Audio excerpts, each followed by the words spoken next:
Hello friends, and happy Earth Week, and long live BLM. We have much to celebrate today at Kidocracy at Large. I am Siddhan Chandra, here every Saturday to present current events in the light of kidocracy, a global tendency that I have observed that declares the rule of minors and minorities. That is, it educates adults and the majority through movements led by minors and minorities. And today we can celebrate the first signs of the 1% learning from the 99%. The 1%, which is in terms of power a majority, is learning from the 99%, which is in terms of power a minority. In particular, they're learning from Fridays for Future, led by children, and Black Lives Matter, led by Black folks. Climate denialism has ended at the top, and a new precedent has been set for racial justice. We have a long way to go, but the heads of humanity are finally acknowledging that the bodies are suffering and dying painfully. The conviction of Derek Chauvin is a watershed moment in US history. Finally, a white cop is paying for his crimes against Black life. Unthinkable if not for Black Lives Matter, a movement that began in July 2013, when George Zimmerman, a white man who killed a black teen, Trayvon Martin, was acquitted. Crimes against Black life continue, but the peak Icarian moment of white supremacy in the US was witnessed when Derek Chauvin murdered George Floyd on multiple cameras. BLM re-erupted, new leadership emerged, and has changed everything. Biden's win also halted a leap off the cliff environmentally. You could say BLM saved the planet. What a watershed moment in history. Corporate dollars are shifting away from the climate denialist, racist, sexist, majoritarian Christian Republican Party. Several nations of the global north are committing to reduce carbon emissions. Even insurance companies are talking about the looming disasters if we do not control climate change. This could not have happened if not for a warning from nature.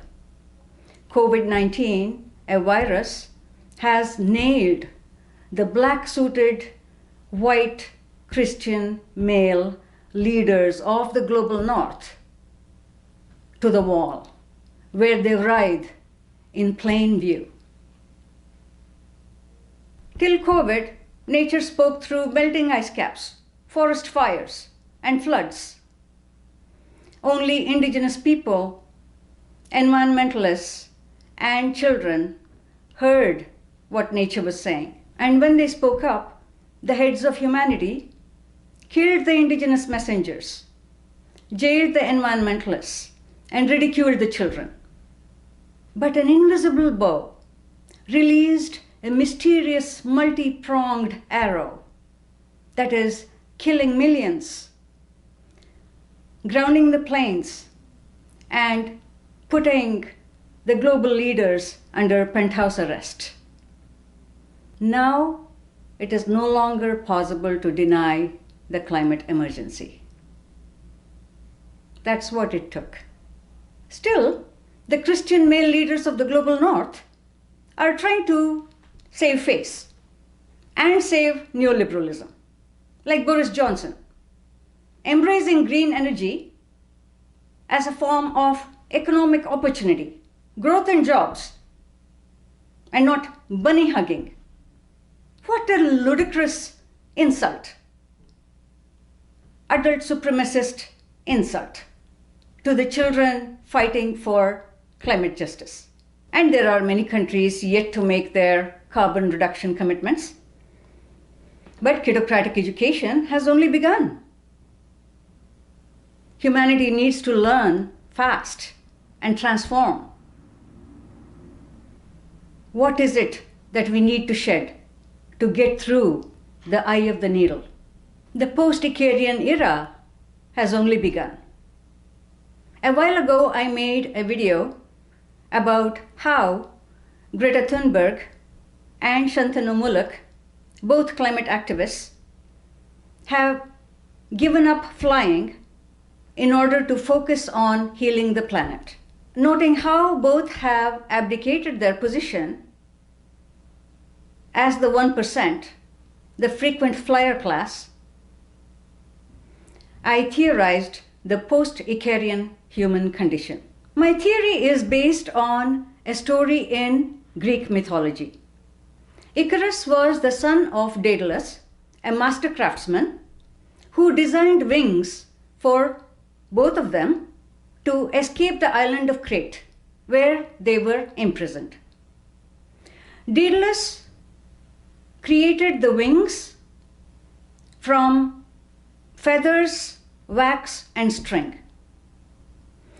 Before they embarked on their flight, he warned Icarus not to fly too high or the sun would melt the wax, and not too low or the water would clog the wings. Icarus flew high and higher. The sun melted the wax, the feathers fell away, and Icarus crashed into the sea and died. Daedalus mourned his son and built a temple to Apollo, the sun, and offered his wings as a gift. Icarus became a symbol of human hubris, of human overreach. Aptly, he is represented on the bankruptcy court of the Amsterdam Town Hall. Indeed, the addiction to speed of the frequent flyer class has rendered us bankrupt, climate bankrupt. We are running out of time, and more of us are crashing into the sea. 3 million and counting. The post-Icarian condition is still new for humanity, which is still hooked on speed, still waiting for a return to normal, despite being in the rehab of the pandemic. But the new normal requires flying very rarely, if at all.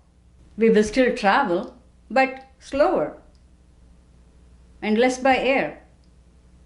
Trips will be less frequent, but longer lasting. Or we will travel closer to home. Or we will simply choose to live in the place that we really love. Like Wilf Davies, a 72-year-old Welsh farmer, self-representing in a popular recent Guardian piece called "I Have Had the Same Supper for 10 Years." I read him as the model post-Icarian human. Wilf lives in a Welsh valley that he describes as cut in the shape of his heart. Except one visit to an English farm 30 years ago, he has not left his farm. In his youth, he was offered a job in the oil rigs, but he chose not to go. He says, "My heart belongs here with the birds and the trees. I knew if I left, I'd be thinking about my valley the whole time. So what would be the point? All I want is right here." Wilf is a non-consumerist and base materialist. He says, "I have a routine, just like nature, that extends to what I eat. I've had the same supper for 10 years, even on Christmas Day. 2 pieces of fish, 1 big onion, an egg, baked beans, and a few biscuits at the end. Whether it's Easter Day or Christmas Day, being a farmer means every day is the same. The animals still need to be fed. Feeding the sheep and seeing how happy they are makes me happy too. They never ask for anything different for supper." As you can see, he is a minoritarian, affiliating himself with his animals. His connection to them is molecular. Wilf has cracked the code to happiness. Open quote. People might think I'm not experiencing new things, but I think the secret to a good life is to enjoy your work. He rejects the molar clumping of people in cities. He is a naturally anti-architectural base materialist. I could never stay indoors and watch TV. I hear London is a place best avoided. I think living in a city would be terrible. People living on top of one another in great tower blocks. I could never do it. Walking around the farm fills me with wonder. What makes my life is working outside. Only going in if the weather is very bad. Wilf pities humanity, addicted to their cars, addicted to speed. Open quote.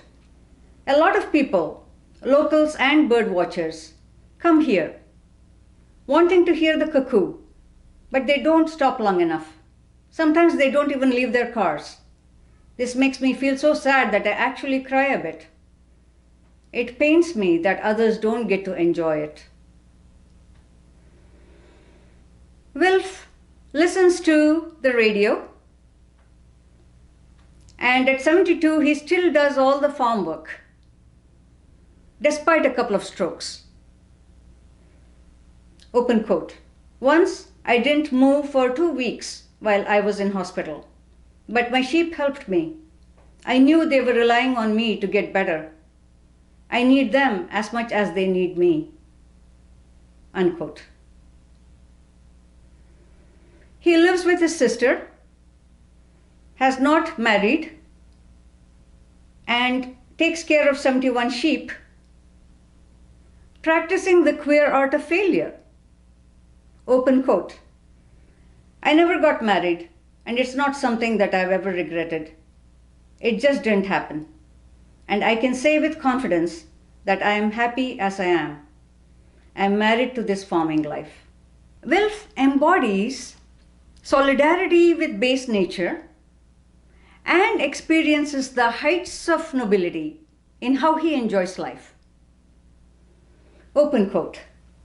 If someone offered me £2 million to move, I would tell them to keep it.